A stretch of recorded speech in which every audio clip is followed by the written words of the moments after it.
c'est tout ce processus-là, moi, que j'essaye d'appeler capitalisme sécuritaire, hein, qu'on voit se développer au cours du XXe siècle.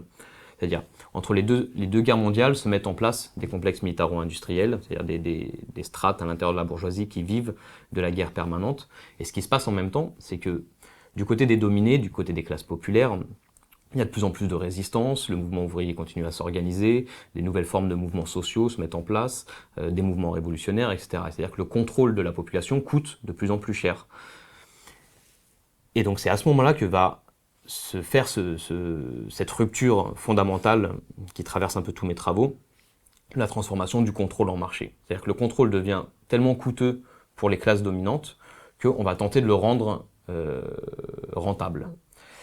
Et rendre rentable le contrôle, ça veut dire chercher le plus possible à utiliser des dispositifs qui font participer la population à son propre encadrement, des dispositifs d'autocontrôle.